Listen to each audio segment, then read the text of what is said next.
Assalamualaikum warahmatullahi wabarakatuh. Bismillahirrahmanirrahim. Alhamdulillah rabbil alamin. Wa nusalli wa nusallim ala sayyidina wa nabiyyina Muhammadin sallallahu alaihi wa ala alihi wa sahbihi ajma'in. Amma ba'd. Alhamdulillah, sekali lagi kita diberikan kesempatan oleh Allah Subhanahu wa taala untuk sama-sama berada di sini pada malam ini untuk menyambung siri pengajian Fiqh Al-Awlawiyat karangan Dr. Yusuf Al-Qaradawi yang pada bulan yang lepas kita telah ambil sedikit sebanyak mukadimahnya, apa yang pengarang ni tekankan kenapa kita memerlukan kefahaman. Maksudnya kenapa umat ini, terutamanya ulama-ulama di zaman ini amat-amat berhajat dan memerlukan kefahaman terhadap fiqh al-awlawiyah. Kita telah lalui pada bulan yang lepas. Jadi pada malam ni kita nak tengok apakah kaitan fiqh al-awlawiyah ni dengan fiqh yang lain. Fiqh ni banyak, fiqhul maqasid, fiqh untuk kita mengetahui apakah maksud syarak, maqasid syariah. Dia ada fiqh al-muwazanat, fiqh yang untuk mengimbangi. Itu juga satu jenis fiqh. Dia ada di sana fiqh al-ikhtilaf. Kalau Qaradawi dia suka sebut fiqh al-ikhtilaf, fiqh untuk kalau ikhtilaf ni perselisihan, ikhtilaf ni macam mana nak menghubungkan perselisihan pula, ikhtilaf harmoni kan. Jadi apa al-awlawiyah ni punya kaitan, fiqh al-awlawiyah ni dengan fiqh-fiqh yang lain. Kenapa tadi saya sebut macam yang Al-Qaradawi sebut ni, penting ulama terutamanya memahami fiqh al-awlawiyah ni dalam menetapkan hukum, dalam menetapkan fatwa dan keputusan agama. Sebabnya itulah tabiat syarak, itulah tabiat syariah yang difahami oleh golongan sahabat dan tabi'in.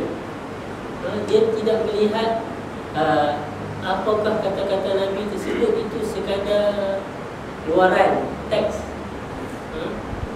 tapi para sahabat memahami maksud kata-kata Nabi. Jelas dalam banyak contoh, terutamanya yang Nabi sendiri pernah menegur keluar hadis sahih. Kalau kita lah ni, kita menilai hadis itu sahih lah, duduk dalam Bukhari dan Muslim. Yang Nabi melarang untuk menyimpan daging korban. Jangan simpan daging korban ni.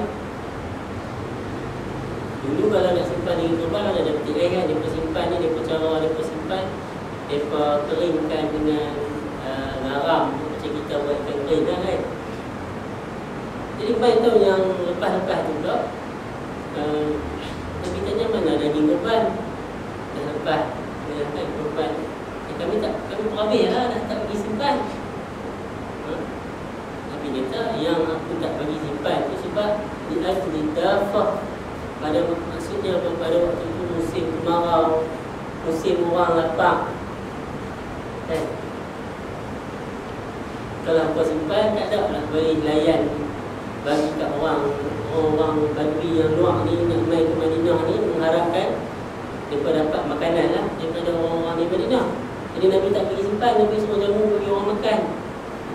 Tapi lah ni tak ada masalah, orang boleh dapat makanan, bukan musim kemarau lah.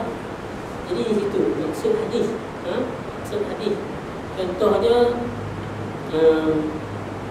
tentang dhalatul ibil, unta yang sesat. Sahabat tanya kat Nabi, kalau dia jumpa unta yang sesat, macam mana dia nak buat? Nabi jawab, malaka wa malaha. Macam mana nak terjemah bahasa Melayu?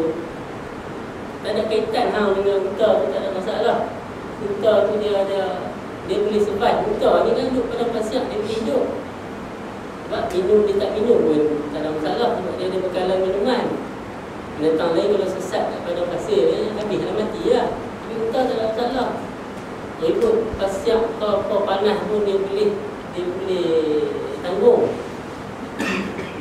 Tapi bila mai selepas Nabi wafat, Abu Bakar jadi khalifah, Umar jadi khalifah, datang Osman jadi khalifah. Osman jadi tuan-tuan kena faham, zaman Osman jadi khalifah, empayar Islam dah besar mana? Kalau unta sesat tu, kita kena faham, tu nampak. Dia takkan nak kata apa Osman tak ikut Nabi kata apa ni. Osman faham Nabi kata tu. Nabi kata tu sebab apa? Sebab zaman tu macam mana kan? Dengan bila zaman Osman, mungkin orang jahat pun dah sebab dah bercampur. Bukan orang-orang yang bukan Islam pun ada di negara-negara Islam kan? Islam bila tawan satu tempat, dia tak pasal semua orang masuk Islam. Jadi orang-orang yang tak amanah ni ramai. Kalau unta sesat, nanti orang jatuh kat tangan orang yang tidak amanah. Jadi Osman arahkan siapa unta yang sesat, bawa ke Baitul Mal. Bawa ke Baitul Mal. Baitul Mal tanggung bagi makan. Ada lah ikut Nabi. Osman kata bawa ke Baitul Mal, kita sembelih, kita manfaatkan unta tu. Kalau tuan unta tu mencari, kita bagi duit Baitul Mal, harga unta. Jadi bila mai zaman Ali dia tak sembelih lagi banyak sangat, apa nak makan pula kan? Tak dia jaga kat Baitul Mal, pakai duit Baitul Mal sampai tuan tu cari balik. Itu maksudnya para sahabat sendiri pun dia faham, dia kena faham apa Nabi kata tu, kena faham. Kadang-kadang kita susah juga kan kalau tak faham maksud Nabi di sebalik apa yang dia kata. Macam Nabi sebut hadis sahih, Bukhari Muslim ni kadang-kadang tu dalam Bukhari tu ada, memang dalam Bukhari tu hadis sahih. Tapi apa maksud dia? Macam Nabi sebut al-immah min Quraisy, para imam, para pimpinan mesti daripada Quraisy. Adakah maksud dia macam tu kan? Kalau ni kalau dia tu bukan Quraisy, dia tak boleh jadi ketua. Bagaimana? Di sini perlu kefahaman kepada hadis ulama mulai banyak hadis. Dan di sini yang kita kena tahu antara fit dia. Tu yang kata fit ni faham. Faham. Sebabnya dalam hidup kita ni dia ada yang dipanggil masalih, dia ada panggil al-mafasid. Al-masalih ni plural kepada maslahah. Al-mafasid ni plural kepada mafsadah. Maslahah tu apa? Mafsadah tu apa? Kita terjemah bahasa Melayu kita senang. Maslahah ni adalah bahasa Melayu bentuk maslahah apa? Bahasa Melayu bentuk maslahah mendapatkan kebaikan, manfaat dan menolak kemudaratan. Mafsadah ni satu yang mudarat, satu yang rosak, satu yang tak elok. Itu maksud maslahah dengan mafsadah. Tapi dalam masa yang sama kita kena faham maslahah tu sendiri pun bukan sama level. Bukan sama level. Maslahah ni sendiri pun bukan sama level. Ada maslahah yang cukup perlu, ada yang tak berapa perlu, ada yang dia sederhana. Di sini kita kena, di sini yang perlu ulama dia faham. Al-Qurtubi dia bagi contoh. Kalau tanya kat budak-budak kecil kan, kita bagi dia coklat yang murah, dulu coklat mahal apa, dari Malaysia. Budak kecil pun tahu nilai yang mana lebih sedap. Dua-dua coklat, dua-dua sedap. Tapi dia pun ada yang paling sedap. Macam Maksudnya dia kata kalau kat budak-budak pun dia boleh nilai mana yang lebih sedap, mana yang lebih tak sedap. Kalau kita pun tengok mata kita, ada yang ni dia ni cantik, dia ni tak apa cantik. Maksudnya masalah tu sendiri dia tak sama dia punya tingkatan kan. Tak sama dia punya tingkatan. Begitu juga mafsadah tak sama tingkatannya. Kita bincang tentang masalah dulu. Masalah sendiri ulama bahagikan kepada dari segi keperluannya, dari segi urgensinya kepada 3. Pertamanya dipanggil ad-daruriyat. Ad-daruriyat. Daruriyat ni apa? Ulama bagi takrif. Daruriyat ni ma la hayata bi ghairi. Tak mungkin akan kehidupan ni akan wujud tanpa ada perkara ni. Kehidupan tak mungkin wujud tanpa ada perkara-perkara ni yang dipanggil daruriyat. Nak terjemah daruriyat tak boleh. Kita kata daruriyat ni dia memang term dia macam tu. Terjemah hilang dia punya makna dia. Daruriyat ni kita nak kata apa? Sesuatu yang tak mungkin wujud. Kehidupan tak mungkin boleh wujud tanpa ada perkara itu. Apa dia? Yang pertama sekali ialah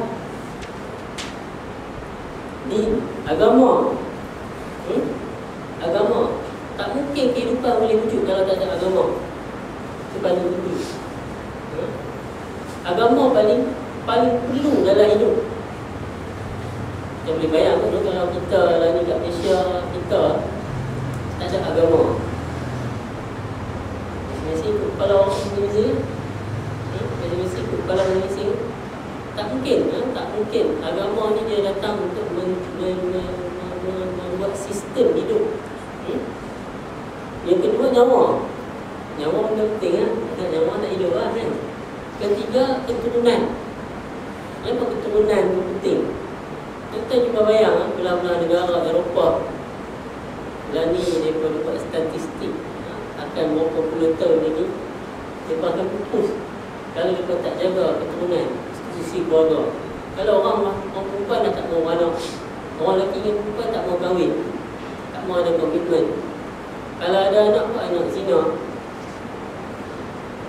dia punah anak. Bayang dekat Amerika saja berapa juta anak yang lahir tak tahu siapa mak bapak dia. Macam mana masyarakat tu nanti akan berlaku macam mana? Jadi, tak ada kehidupan kalau tak ada, kalau keturunan tak jaga segi family tu. Yang keempat, akal. Orang gila di mana? Yang kelima, harta. Yang kelima, harta. Memanglah harta bukan segala-galanya, tapi segala-galanya kena ada harta. Saya tak ada duit isi minyak, saya tak pakai masjid ni. Kena isi minyak, kena betul jabatan ni. Mana boleh? Nak beli baju tidak, saya nak keluar rumah tak boleh, tak ada baju. Kan? Jadi ini ulama sebut ad-daruriyat. Benda yang penting kena ada. Masalah yang paling tinggi dia punya tingkatan. Yang kedua, bawah pada daruriyat dipanggil al-hajiyat. Keperluan. Kita boleh sebut keperluan. Ulama takrifkan boleh hidup. Kalau tak ada pun boleh hidup, tapi jadi hidup tu akan jadi susah dan akan jadi payah, akan memberatkan kalau tak ada benda ni. Apa dia? Dia bagi contoh macam biasanya Islam ni kalau kita belajar dalam agama, dia ada istilah dia rukhsah. Rukhsah pun tak ada terjemah. Dia apa rukhsah juga kan? Bila mengaji kitab macam ni memang banyak term, banyak perkataan, istilah yang saya kena guna perkataan tu juga tak boleh terjemah. Rukhsah. Jadi ulama mengatakan rukhsah ni adalah suatu hajiyat. Hajiyat keperluan. Dia duduk bawah pada daruriyat. Maksudnya kalau tak ada rukhsah pun boleh, tapi dia akan jadi payah. Dia akan jadi payah. Contohnya dalam perkara ibadat. Sebab tu ada qasar solat, ada jamak solat, ada solat boleh duduk, solat boleh baring, solat boleh pakai isyarat, puasa kalau sakit, kalau musafir boleh tak puasa, dan sebagainya. Itu kalau dalam ibadat. Dalam muamalat, banyak pengecualian yang Nabi buat daripada kaedah yang umum. Contoh, kita tak boleh beli sesuatu yang tidak ada. Benda tak boleh beli. Tapi dibolehkan baik salam dia boleh. Baik salam. Baik salam. Salam tu benda tak ada lagi. Kita macam benda kita katalog. Ataupun istisna macam kita pergi tepah baju. Baju tu tak ada lagi. Mana boleh beli. Tapi itu dibolehkan. Tentang ukubah. Ukubah segi hukuman. Hukuman kalau ada syubhat, jadi tidak dikenakan hukuman had, dia pakai takzir. Dan dalam perkara hajiat yang rukhsah ni, dalam perkara-perkara yang berkaitan dengan ibadat, muamalat, ukubah dan seumpamanya lah. Dia kalau kata tak ada rukhsah, boleh dah hidup, boleh lah, tapi payah. Contohnya lapar, tak ada makanan, tapi bukanlah kata sampai tak ada makanan, ada juga, dia boleh makan, tapi tak sempurna lah, kan? Jadi dibolehkan makan yang tak disembelih, tapi dia ada kadar dalam, bukan makan sampai kenyang lah. Buat masak lemuk lah kan, yang tak disembelih, yang tak yang tidak halal tu lah, kan? Itu dia panggil rukhsah. Dia panggil rukhsah. Contohnya tentang jaga agama din tadi nombor satu. Tapi kalau dia dipaksa, macam cerita Ammar bin Yasir, dia dipaksa untuk menyebutkan nama berhala Hubal. Dia sebut, tapi hati dia iman juga lah, dia sebut. Dibolehkan, rukhsah. Boleh je kalau dia tak rukhsah, dia mati ya. Dia mati. Cuba bayangkan kalau semua orang dipaksa begitu, habis mati semua orang Islam kat tempat tu. Dia tu di sini dia perlu ada timbangan yang mana lebih perlu diutamakan. Okey. Nanti kita akan detailkan lah. Ni saya nak perkenalkan apa dia daruriyat, apa dia hajiat, dan yang akhirnya dia panggil tahsiniyat. Tahsiniyat ni benda-benda yang berkaitan dengan akhlak, orang kata apa, yang mencantikkan kehidupan. Kalau tak ada dia nampak hidup, nampak kehidupan ni tak sempurna, tak elok. Sudut aurat, kalau contoh disebut hukum hakam lah. Kalau ibadat ni perkara-perkara sunat, boleh ya kalau kata tak ada, tapi dia tak cantik, tak sempurna lah hidup. Cuba bayangkan kita kata kita pegang kata azan sembahyang ni, azan tu sunat. Cuba bayang satu Pulau Pinang tak azan maghrib ni. Ni negeri apa ni? Betul ya, orang kata negeri ni kan. Jadi isu lah. Tak bagi baca Quran, belum isu ramai kan. Macam dia baca sangat. Sunat dia azan, tapi dia tak cantik, tak sempurna. Orang kata apa, hidup tu. Apa lagi? Bayangkan azkar, zikir selepas solat sunat. Tapi kalau semua orang lepas solat tak zikir, cantik kan? Tak cantik kan? Solat sunat rawatib